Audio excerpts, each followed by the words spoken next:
नमो अरिहन्ताणं नमो सिद्धाणं नमो आयर्याणं नमो वज्झायाणं नमो लोये सविसाहुणम्।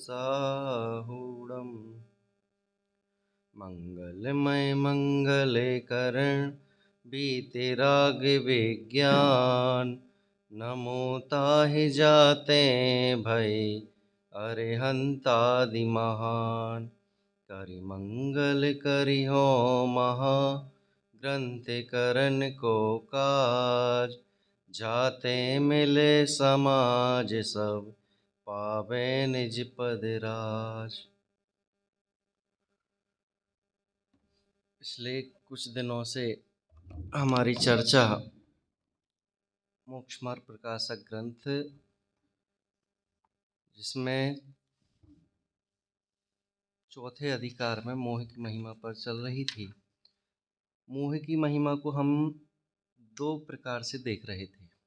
इसमें एक तो मोही जीव का भाव क्या है और ज्ञानी जीव का भाव क्या है। इसमें तो मोह के बारे में ही पूरा विस्तार है, लेकिन हम उसको दो प्रकार से देख रहे थे कि एक घर में रहते हुए ज्ञानी जीव भी कैसा रहता है, उसके भाव कैसे रहते हैं, और अज्ञानी मोही जीव रहते हुए भी कैसे मोह में परिणमन करता है। तो थोड़ा सा हम 93 पेज पर देखते हैं कि यह जीव अनादिकाल से मोह विषयों में, मोह राग द्वेष के विषयों में फंसा हुआ है और उसे वही निरंतर दिखाई देता है। कुछ नया कोई भाव बताए या कोई नई बात आवे तो उसे मानने तैयार नहीं होता। क्यों? क्योंकि उसके चित्त में अनादिकाल से वही बैठी है। माने भी कैसे? क्योंकि उसका मान आगे आता है। कोई भी उसे बात कहे तो उसके लिए वह सहन नहीं होती, वह तुरंत स्वीकार नहीं करता। क्यों? क्योंकि वह अनादिकाल की प्रवृत्ति से, वह अज्ञान उसके जो चित्त में बैठा है, वह निरंतर उसको वही मानता रहता है। स्त्री पुत्र दुकान इत्यादि से उसे विभक्त करें, दूर करें, तो वह मानने को तैयार नहीं होता है। जैसे कि किसी जीव को कहें कि भाई अब तो धर्म करो, अब तो धर्म करो, अब तो धर्म करो, तो वह कहता थोड़ा और, थोड़ा और, थोड़ा और ऐसा ही उसका समय काल निरंतर निकलता बीतता जाता है। और यह प्रवृत्ति देख देख करके उसका बचपन से कब 55 में बदल जाए उसका कोई भरोसा नहीं है। वैसे तो आयु का किसी का भरोसा नहीं है, लेकिन कोई जीव धर्म में लगावे तो वह यही बोलता है कि अभी हमारी पढ़ाई लिखाई के दिन है, अभी हमें जॉब करनी है, शादी करनी है, नाती पोते देखने हैं, और फिर बिजनेस संभालना है, घर परिवार को आगे बढ़ाना है। ऐसे ही बोलते बोलते उसका जीवन आधा निकल जाता है। और जब कोई समय नहीं बचता है, और जब समय नहीं बचता है तो और फिर सोचे कि अब हमें धर्म करना है, तो फिर उसके लिए समय नहीं मिलता। कि अनुकूलताओं में फूलो मत और प्रतिकूलताओं को भूलो मत। क्या बोला? अनुकूलताओं में फूलो मत और प्रतिकूलताओं को भूलो मत। कि जब तुम्हारे पास 2 साल 3 साल पहले ऐसी घटना घटी कोरोना के काल में, कि घर में से कितने सारे जीव, नगर आस पड़ोस में से कितने जीव चले गए, तो तुम्हें देख देख करके बैराग उमड़ रहा कि हे जिनेंद्र भगवान, अब तो हम आपके दर्शन के बिना जल भी ग्रहण नहीं करेंगे। हे जिनेंद्र भगवान, अब तो हम आप स्वाध्याय के बिना एक भी दिन अधूरे नहीं रहेंगे। देह चली जाए तो चली जाए, लेकिन हम आपके दर्शन बिना, जिनवाणी के स्वाध्याय बिना कुछ भी ग्रहण नहीं करेंगे और अपना जीवन सार्थक ही बनाएंगे। जितने समय का उदय आया था, वो उदय तो 1 साल 2 साल 3 साल रह करके टल गया, लेकिन यह जीव के परिणाम जिस समय जैसे थे उसके बाद भी वो भी बदल गए। क्यों? संयोगों से ऐसे मिले। धीरे धीरे अनुकूलताएं आने लगी, धीरे धीरे जो भावना भा रही थी वो पाप रूप से पुण्य में पलट गई। जैसे ही पुण्य का उदय आया और तुमने धीरे धीरे मंदिर से आलस्य करना छोड़ा, धीरे धीरे मंदिर की जाना 4 बार जाते थे, वो 1 बार में रह गया, और स्वाध्याय छोड़ दिया तुमने। अब क्या है? अब तो ठीक हो गए ना। अरे कौन सी ठोकर तुम्हें कब कैसी लग जाए किसी को पता भी नहीं है। अच्छे अच्छे जिनकी उम्मीद नहीं थी कि ये जाएंगे नहीं, वो चले गए। जिनकी जाने की दिख रहे थे लक्षण, अरे ये तो बूढ़े हो गए, अब चलने लायक नहीं, ये तो चले ही जाएंगे, वो रह गए।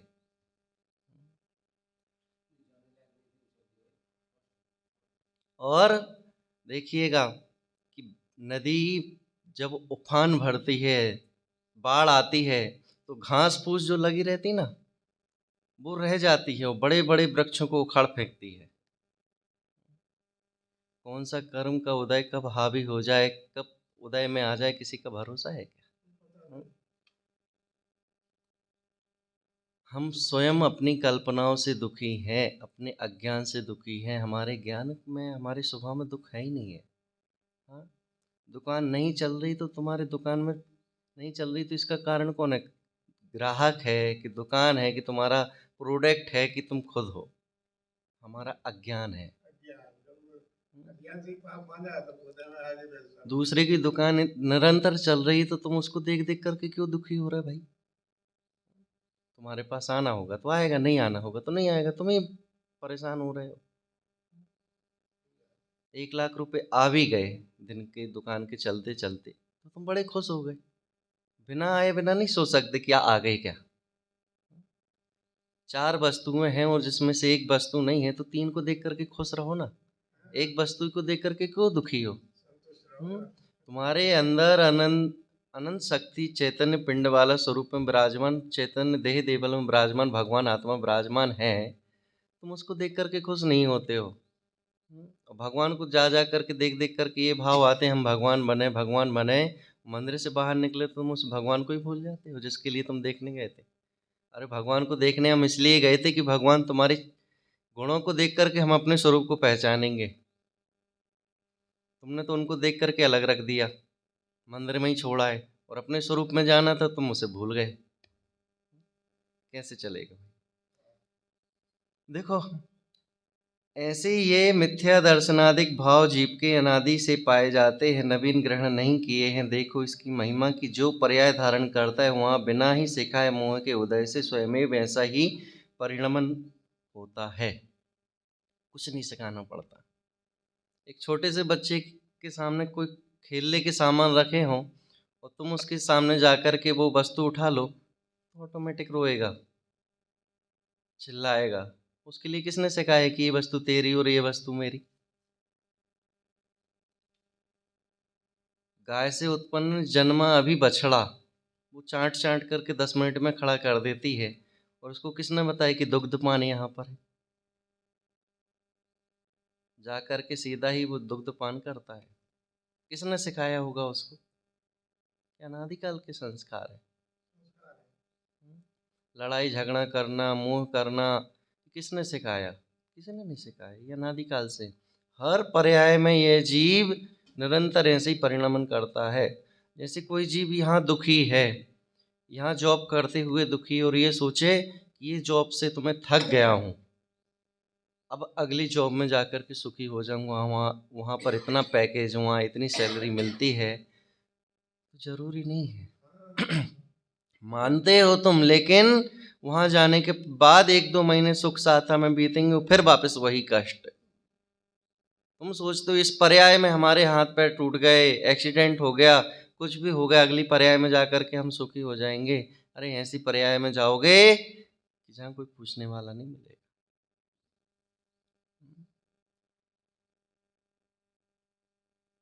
सुख दुख बैरी बंधु वर्ग में, कांच कनक में समता हो। क्या है दूसरी लाइन?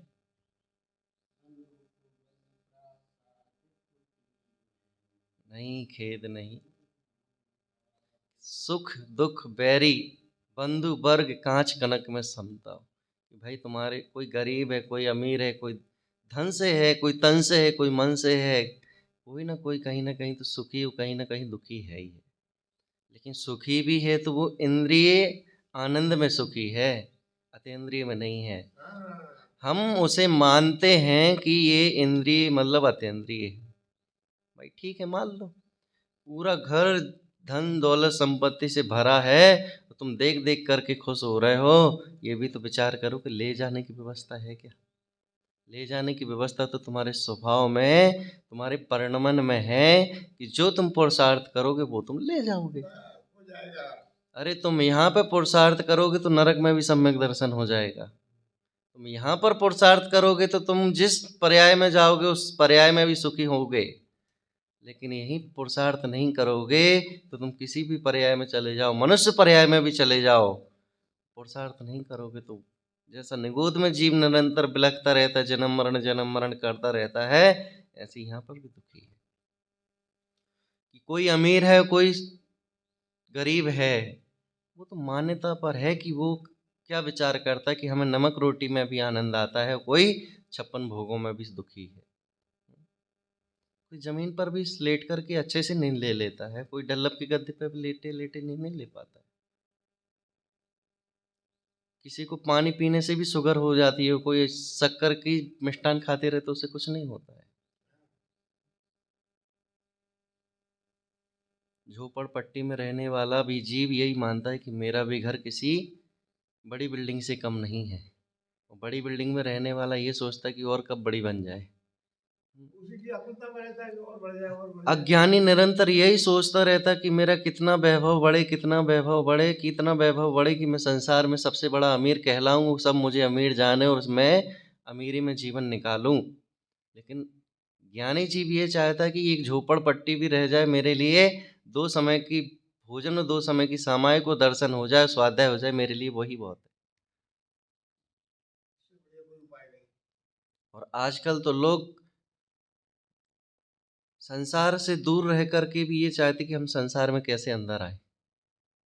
घर गृहस्थी को छोड़ करके भी ये चाहते कि हम कैसे घर गृहस्थी में प्रवेश करें, नगर में प्रवेश करें। कि जब तुम भावना ये भा रहे थे, हे प्रभु हे जिनेंद्र भगवान, कि संसार में अब नहीं रहना, अब तो निकल जाना है, अब नहीं आना इस घर में। कौन से घर में? जहाँ राग द्वेष होते हों, जहाँ मोह की बातें होती हों, जहाँ पर निरंतर वही कसाई की बातें होती हों, पाप रूपी बातें चलती रहती हों, उस घर में नहीं आना, उस नगर में नहीं आना। वो निकले, तुम्हारे भाव कुछ दिन तक टिके और फिर वैसे ही के वैसे ही हो गए, और तुम्हें फिर उसकी आग जो टूटी थी फिर छूटी थी वही फिर वापस दिखने लगी, और तुम वहीं पर आ गए, लोग तुम्हें भगवान मानने लगे और तुम फिर उसी में आनंद मानने लगे। तुम जिसको जिस रूप जैसे मानते हो वही तुम्हारे भाव चलते हैं और वही अच्छा लगता है।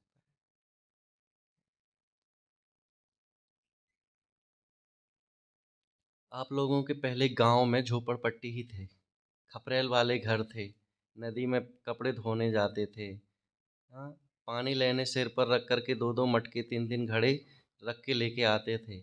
आज काल पलटा, उदय पलटा, तो तुम उस पर्याय को भूल करके इस पर्याय में तन्मय हो गए। पानी के लिए जरा सा भी हमें यूज करना है, एक बर्तन भी धुलना है तो नल चालू करके धुलते हैं। और पहले क्या करते थे, एक बर्तन में पानी रखते थे, फिर मांजते थे, फिर उसी में धुलते थे, और वो पानी भी नहीं फेंकते थे, गमले में डाल दिया इत्यादि। अब तो लगा है सब जाने दो।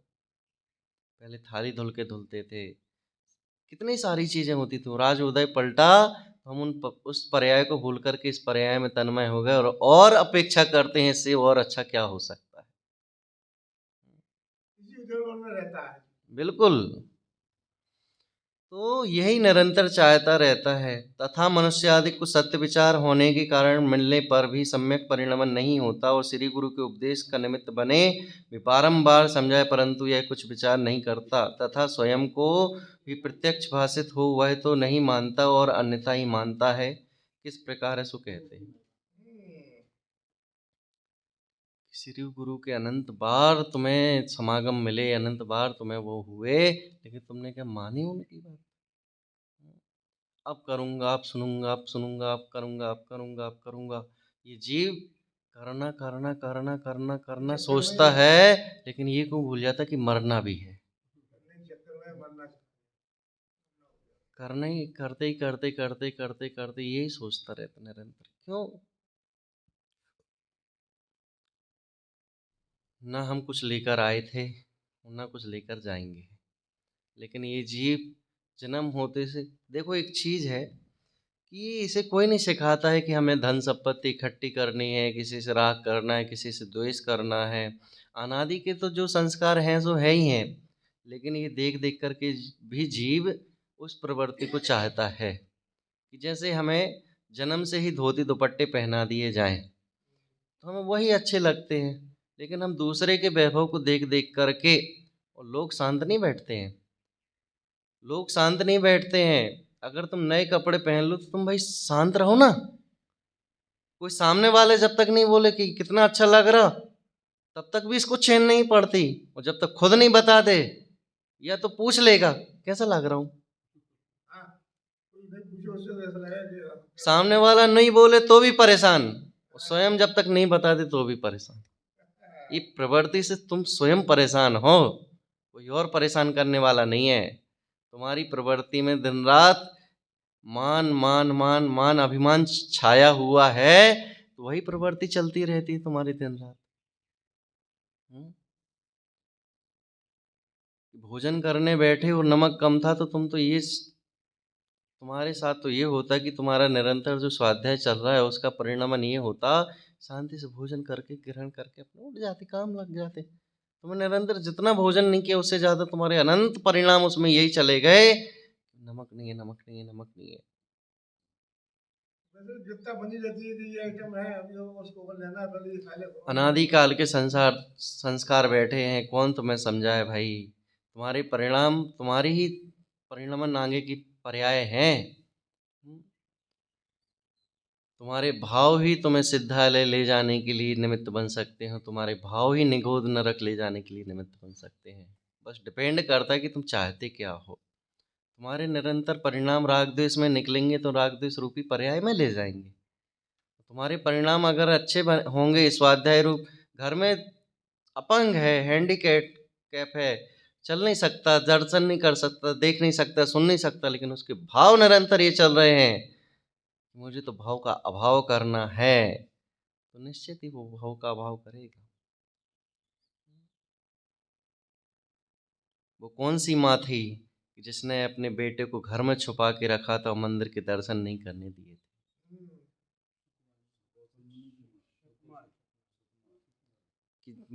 मुनिराज के दर्शन नहीं होने देंगे, कितना भी छुपा ले, लेकिन जब उदय आता है, जिसने कभी सूर्य की रोशनी नहीं देखी हो, जैसे दीपक की रोशनी भी चुभती हो, सरसों के दाने भी चुभते हो, उसे निमित्त ऐसे बन जाते हैं कि तुम कितना भी छुपा लो। सुनाई दे ही गए थे ना। जिसने कभी घर से बाहर नहीं निकला, नंगे पैर निकल करके लथपथ हो गए उसके पैर खून से, उसने कुछ नहीं देखा। लेकिन जिसको कुछ सुहाता ही नहीं हो तो वह तो यही अपेक्षा करता है कि मुझे ये मिल जाए, वो मिल जाए। देखो इसमें 125 लाइन पर, 125 पेज पर, 125। अशरण जग में शरण एक शुद्धात्म ही भाई, धरो विवेक हृदय में आशा पर की दुखदाई। बस कि अशरण जग में शरण एक शुद्धात्म ही भाई। मैंने शुरू में ही कहा था कि इसमें मोह की महिमा में तो पूरा मोह का वर्णन किया है, लेकिन हम भी तो घर में मोही जीव हैं, हमारे भी तो स्त्री पुत्र दुकान इत्यादि हैं, हमारा भी तो मोह नहीं छूटा है अभी तक। क्या कह रहे हैं यहाँ पर कि अनादिकाल से हम जिसे शरण मान रहे थे वो तो शरण है ही नहीं। हमारा जीवन कुगुरु कुदेव कुशास्त्र सुनने में चला गया। हम अभी भी 10-20 साल तक पहले किस किस की पूजा करते रहे, किस किस के दर्शन किए, किसमें सुख दुख मानते रहे कि इनकी पूजा करो तो ये हो जाएगा, उनकी पूजा ये करो तो ये हो जाएगा, उल्टा स्वस्तिक बना के आ जाओ, नारियल फोड़ के आ जाओ, अगरबत्ती लगा के आ जाओ, क्या नहीं किया। आज तक हम घर पे भी दीपावली पर किस किस की पूजा करते थे, इसको भी रखो, सोना चांदी रखते थे, नोट की गड्डी रखते थे, तराजू रखते थे, बांट रखते थे, इस पर चंदन, चक्की पे चंदन, दुकान पे चंदन, कहाँ कहाँ चंदन नहीं लगाया, क्या नहीं किया।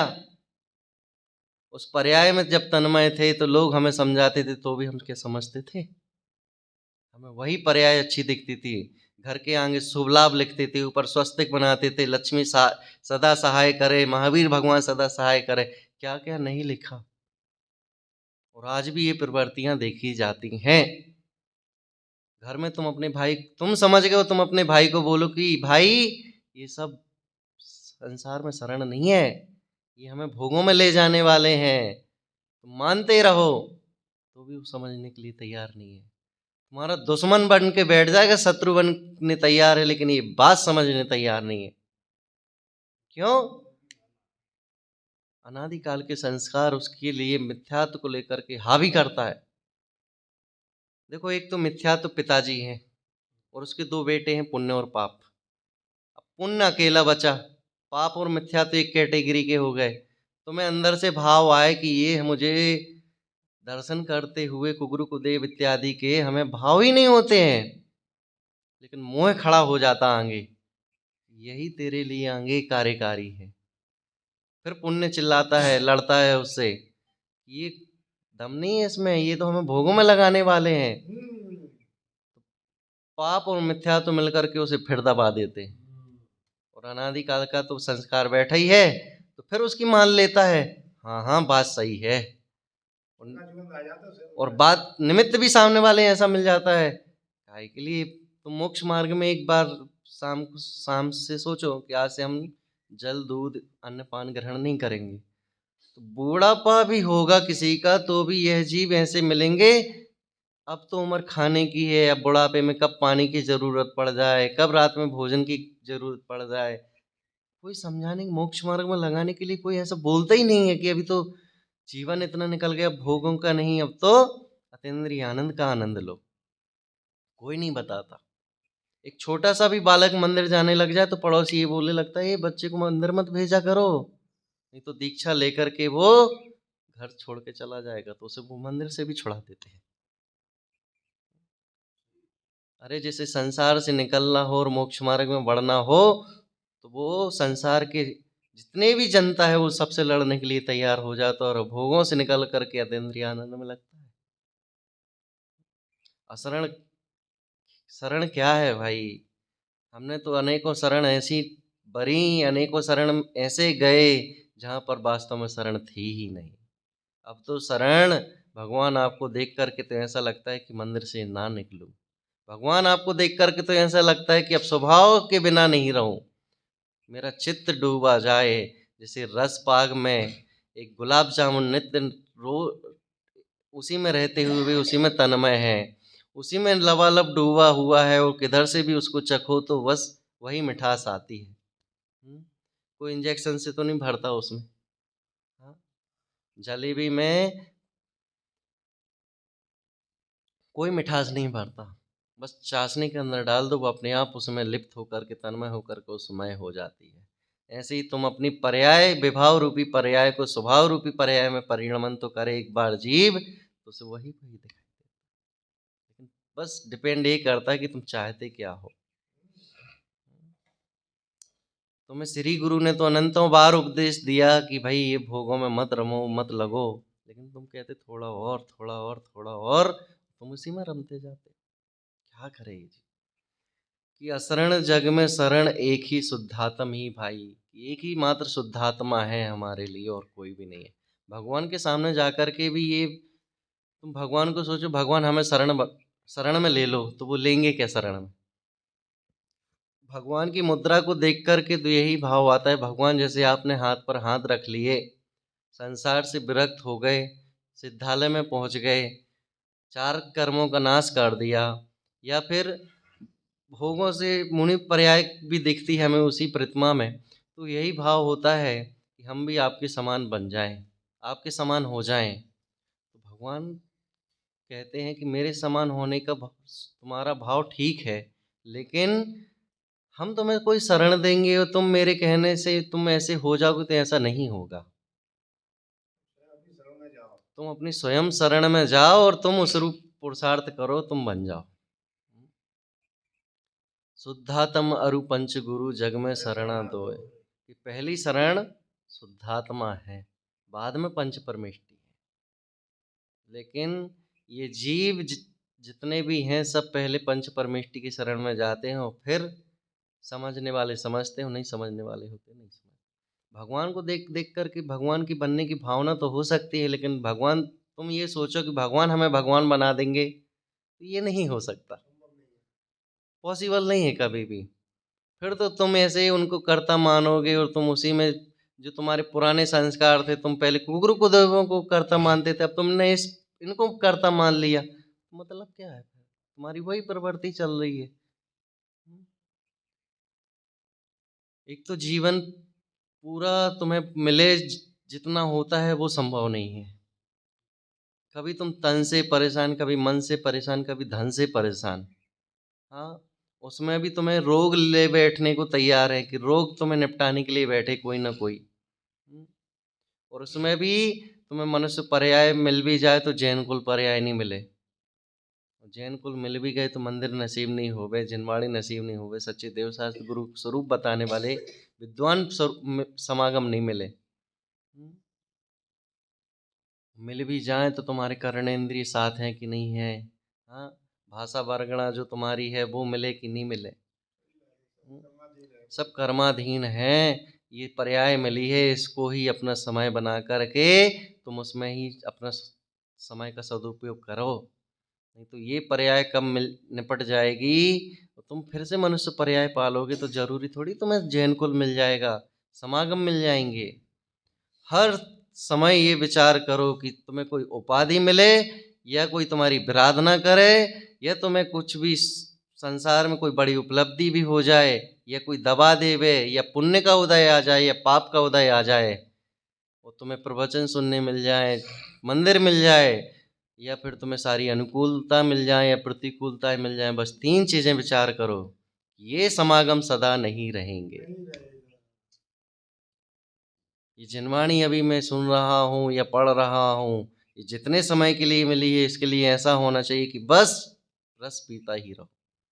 क्यों, फिर मिले या नहीं मिले, यहाँ से निकलने के बाद जरूरी नहीं कि मैं घर पे पहुंचूंगा। कौन से घर पे? जहाँ से आए हैं आप, जरूरी नहीं है। जिस भाव से आए उस जरूरी नहीं कि उस भाव से मैं वापस जाऊंगा।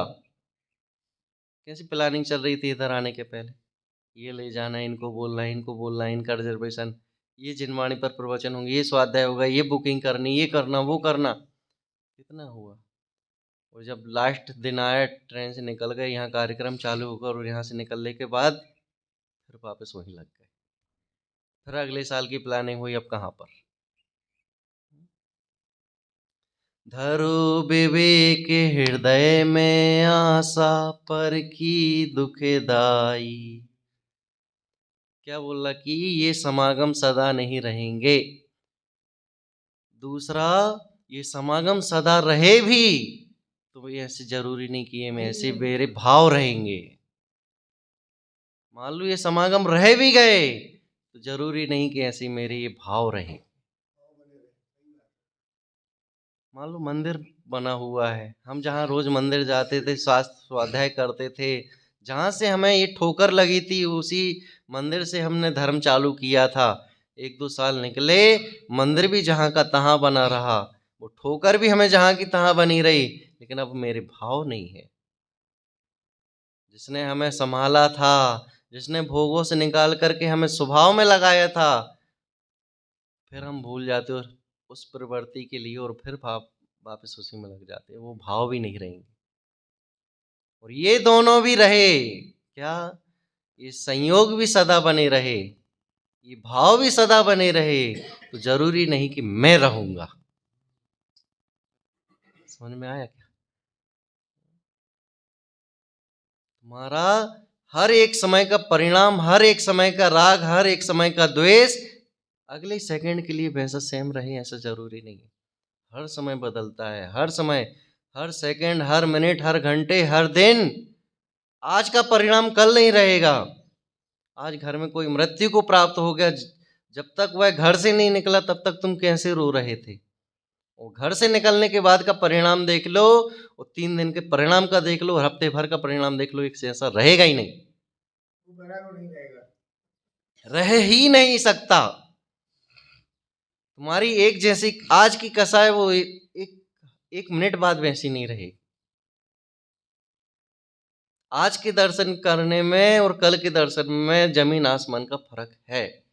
आज तुम दिल से मंदिर के दर्शन करने गए थे, कल मंदिर जाने का ध्यान नहीं था और समय आने पे ध्यान आया तो दर्शन करने गए थे।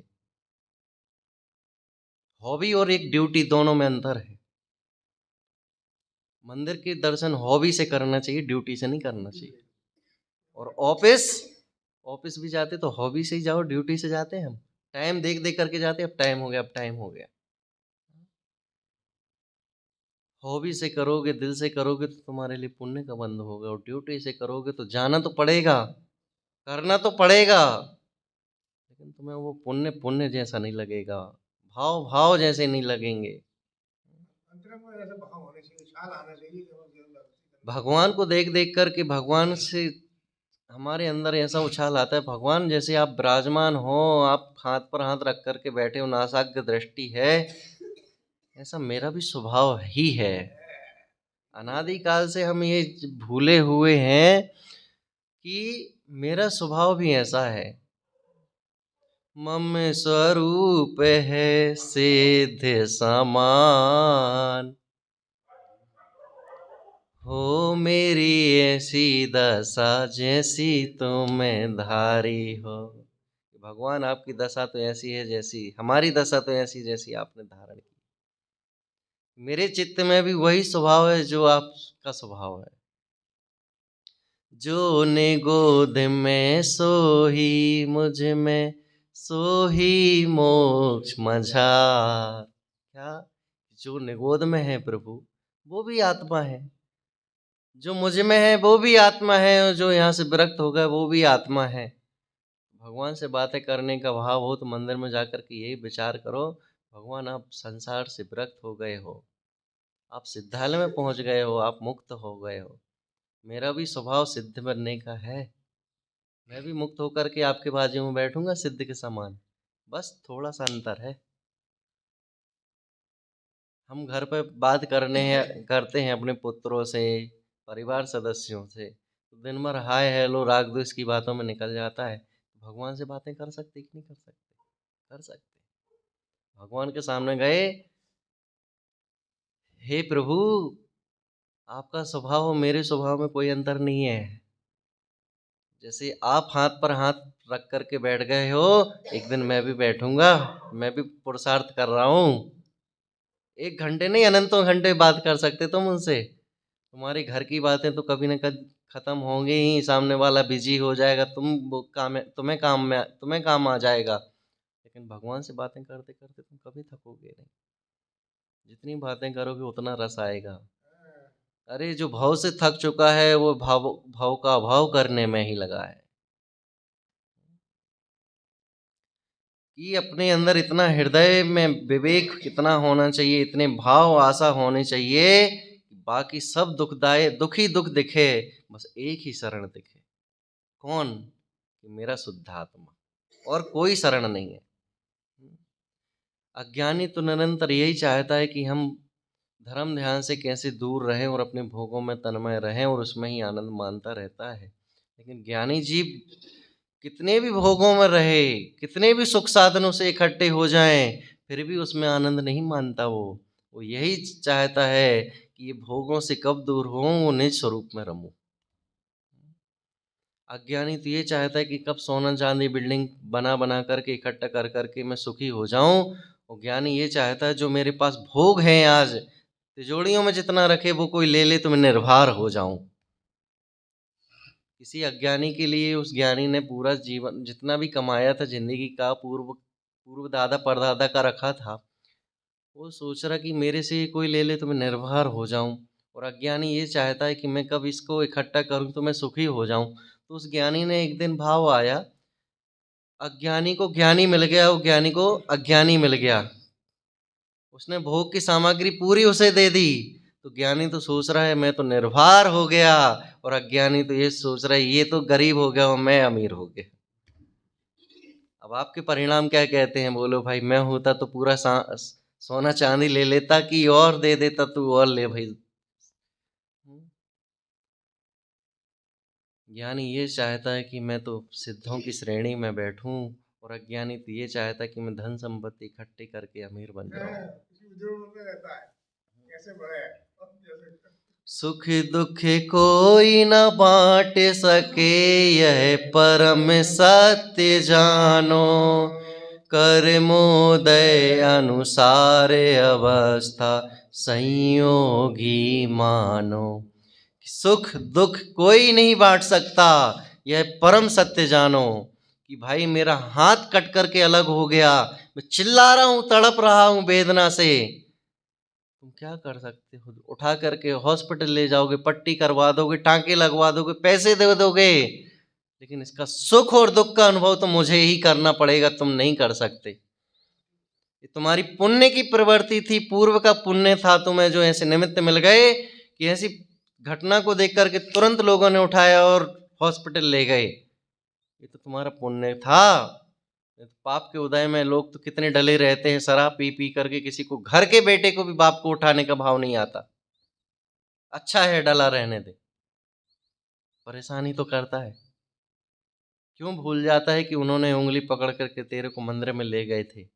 अरे एक समय की पर्याय में उन्हें कसाय भाव हुए, मान किसी ने बड़ा चढ़ा दिया होगा, अरे यार तुम पीते नहीं हो, पी ली एक समय के काल में, लेकिन ये क्यों भूल जाता कि ये तुम्हारे पिता हैं, यही हमें मंदिर ले गए थे। अब तुम्हारा कर्तव्य बनता है कि तुम उन्हें इस भाव को हटा करके, ऐसे खोटे परिणाम को हटा करके तुम भी स्वभाव में जोड़ो।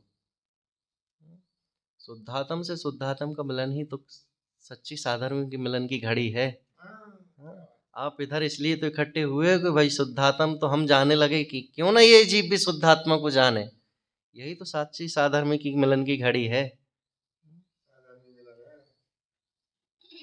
तुम्हारे कोई भी कर्म का उदय हो, तुम्हें ही सहन करने पड़ते हैं। बोलो भाई, बाजू में किसी पड़ोसी की मृत्यु हो जाए तो तुम्हें इतना दुख क्यों नहीं होता? क्योंकि उससे विशेष राग नहीं है, तुम्हारा घर का सदस्य नहीं है। तो ये ज्ञानी जीव ये भी विचार करता है कि बाजू ये घर परिवार के सदस्य रहते, मेरे एक सदस्य की मृत्यु हो गई तो मैं दुखी हो रहा हूँ, लेकिन बाजू वाला दुखी क्यों नहीं हो रहा है? तो ये विचार करता है ज्ञानी जीव कि उसका राग इतना नहीं है, इसलिए वो दुखी नहीं हो रहा। तो वो ये विचार करता है कि जिस पुद्गल को मैं मान रहा था, वो पुद्गल तो यहीं पर रह गया है। स्वभाव जो आत्मा रूपी था वो तो दूसरे जीव में प्रवेश करके जन्म ले चुका होगा, तो इसमें क्या सुखी हो, क्यों दुखी हूँ मैं? जिसे बाजू वाले व्यक्ति के लिए इससे राग नहीं था, इसलिए वह दुखी नहीं हो रहा है, ऐसे ही कुछ समय काल के लिए इससे मेरा संबंध बना था, लेकिन अब वो संबंध तो रहा ही नहीं मेरे से, तो मैं क्यों दुखी हूँ? ऐसी भावना भाते भाते उसका मोह क्षीण होता है। बाकी के सदस्य रोते रहते हैं साल भर, महीने भर, और वो दुखी होता ही नहीं, और वह मस्त रहता है और मस्त रहता है। कि गुलाब का फूल, जो गुलाब की फूल की सुगंध रहती, तब उसकी सुगंध हम कब तक लेते हैं फूल की? कि जब तक उसमें सुगंध है, और हम उसको नित्य पकड़ पकड़ करके सूंघते हैं, लगाते हैं कानों पर, बालों पर। उदाहरण है ये। कब फेंक देते उस फूल को? जब उसमें से सुगंध निकल जाती है। ऐसे ही हम घर में सदस्यों को कब तक मानते हैं? कि जब तक उसमें आत्मा है। हम घर में उसे कब तक रखते हैं? कि जब तक उसमें आत्मा है, चलने फिरता है, जानता देखता है, तब तक मानते हैं। जैसे ही इसमें से ये प्रवृत्ति हट जाती है, तो वही आधे घंटे में से यही बोलते कि भाई मिट्टी को अब घर से निकालो।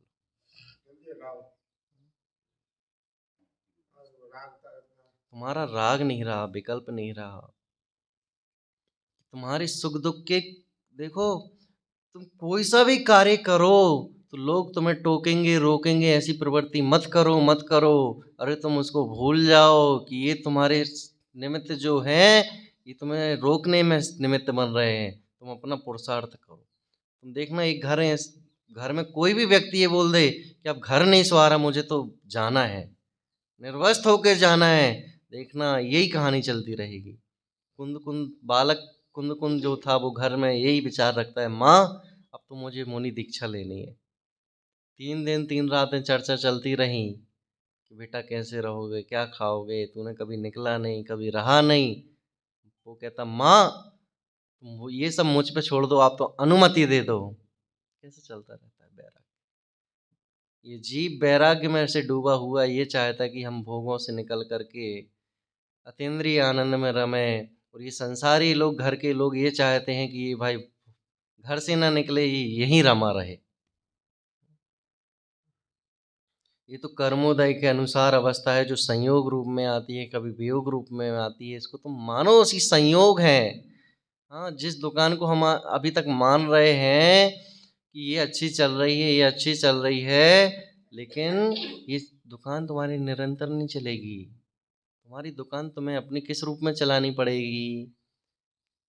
बाहर की दुकान तो चले या नहीं चले, लेकिन तुम्हें अपने अंदर के व्यापार को निरंतर अपने स्वाध्याय में लगाना पड़ेगा।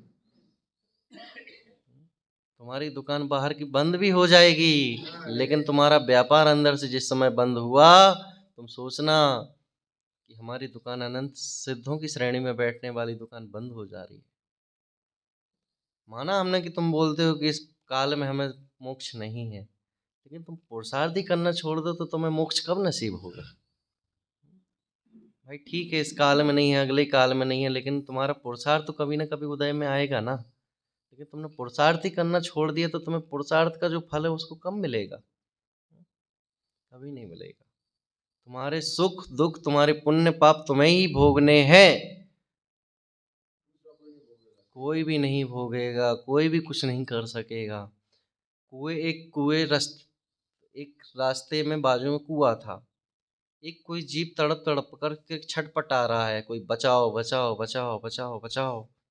हजारों लाखों जीव रास्ते से निकल रहे हैं, लेकिन किसी को भाव नहीं आया बचाने। लेकिन एक जीव ने सुना तो सबने, लेकिन अनसुना कर दिया, इग्नोर कर दिया। लेकिन किसी ने रागवश होकर के उसे बचाने का भाव आया, तो ये बचाने के बाद ये कहता तुम नहीं होते तो मैं कैसे बचता। व्यवहार की भाषा में तो यही भाषा चलेगी, लेकिन निश्चय से तो उसका पुण्य का उदय था, इसलिए उसे राग आया और उसने बचाया। वो निमित्त मात्र है, तुम्हारी आयु थी। निरंतर ये जीव क्या मानता रहता, तुमने बचा दिया, तुमने बचा दिया, तुमने बचा दिया, तुमने बचा दिया। भाषा यही बोली जाएगी, लेकिन तुम्हारी आयु थी, तुम्हारे पुण्य में इतना था कि तुम्हें बचना था, तुम्हें बचाने के निमित्त मिल रहे थे। और हॉस्पिटल में ऑपरेशन चल रहा है, बोलो अच्छे अच्छे डॉक्टर जो वर्ल्ड में फेमस हैं, अच्छे अच्छी हॉस्पिटल है, कोई चीज़ की कमी नहीं है, लेकिन डॉक्टर के हाथ में भी प्राण निकल जाते कि नहीं निकल जाते। निमित्त भी सारे मिल जाएंगे, लेकिन आयु नहीं होगी तो तुम्हें कोई नहीं बचा सकता। द्वारिका में वो रथ खींच रहे थे दोनों, हट जाओ, कोई नहीं बचा सकेगा। कितनी सेना, कितना वैभव, कितना क्या, कुछ नहीं कर सकते आप। तुम्हारे हाथ में कुछ नहीं है। तुम्हारा सुख दुख तुम्हें ही भोगना है, कोई और नहीं भोगेगा। न तुम्हें कोई बचा सकता है, न कोई मार सकता है। तुम्हारे सुख दुख तुम्हें ही भोगने हैं। अरे वही भोजन तुम्हें अच्छा लगता है और वही भोजन बुखार के समय खराब लगता है, तो उसमें तुम्हारी मान्यता है, तुम्हारे परिणमन है, तुम्हारे भाव है। मैं 2 लाइन बोल करके बात पूरी करता हूँ।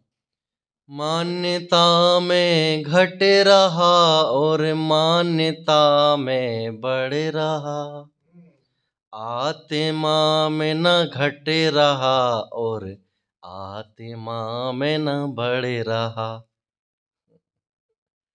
क्या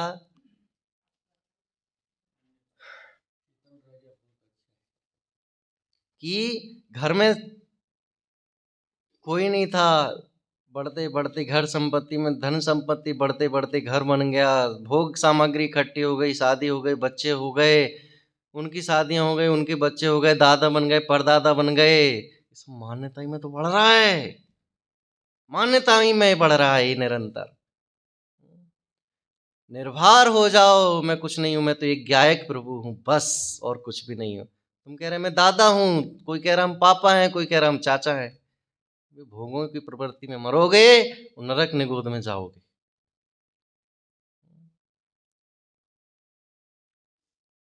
किसी के घर पे गए हम और धर्मपत्नी ने कहा इस बच्चे को अपन 100 रुपये दे दें। तो उसके भाव आए कि 100 रुपये बहुत कम हो जाते, 500 रुपये आ जाए।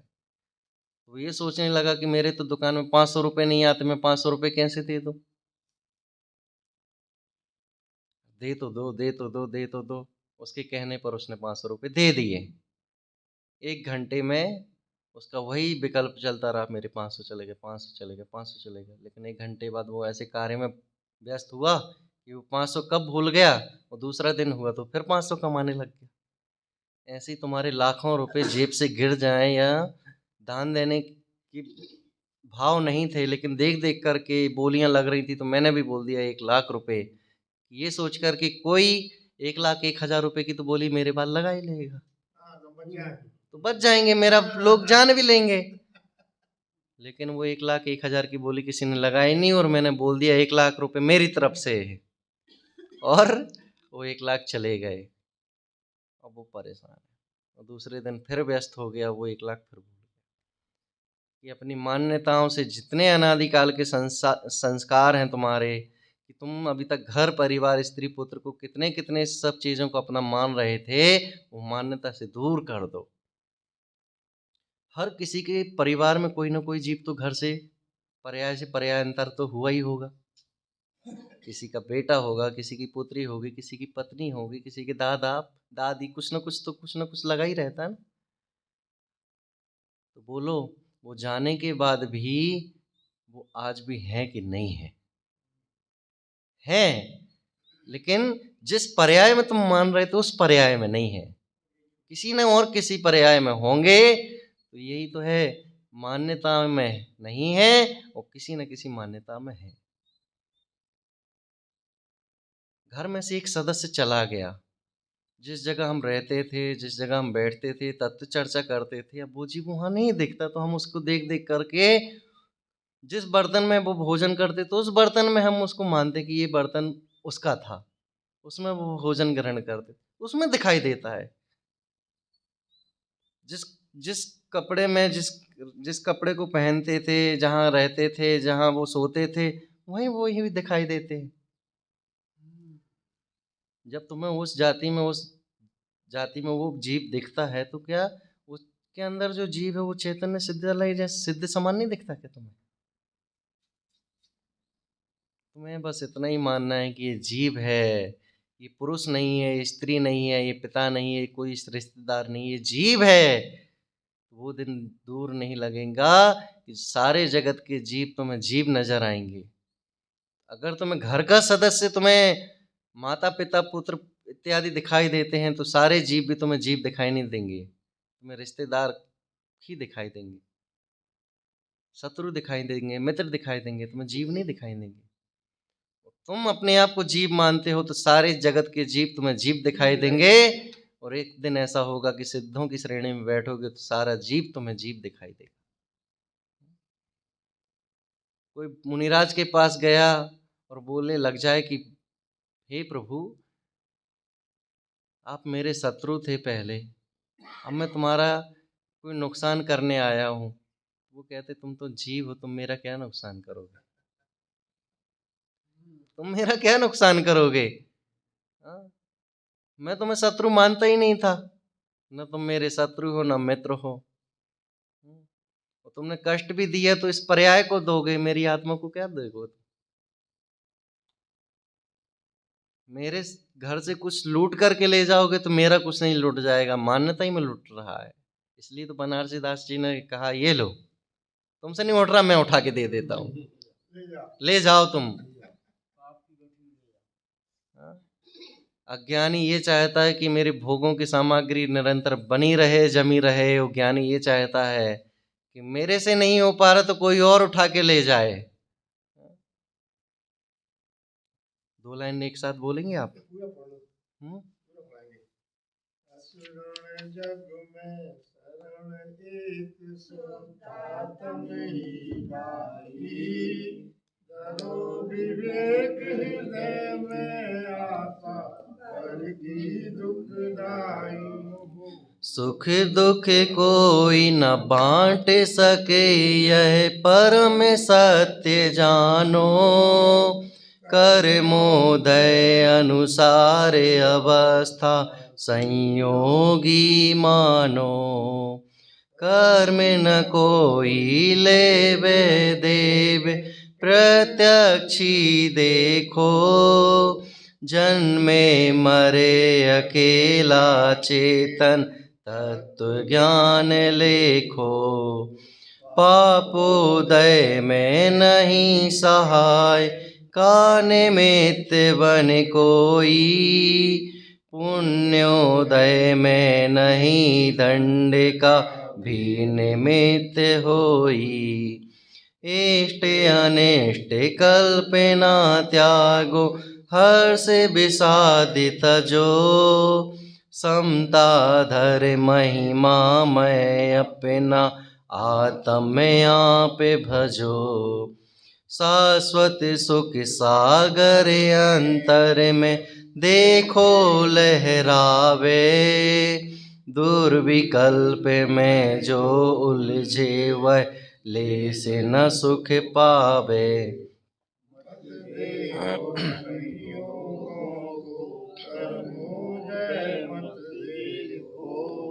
मत देखो पर्यायों को गुण भेद नहीं देखो। अहो देखने योग्य एक ध्रुव गायक प्रभु देखो। हो अंतर्मुख सहज दीखिता अपना प्रभु देखो। देखत हो निहाल अहो निज परम प्रभु देखो।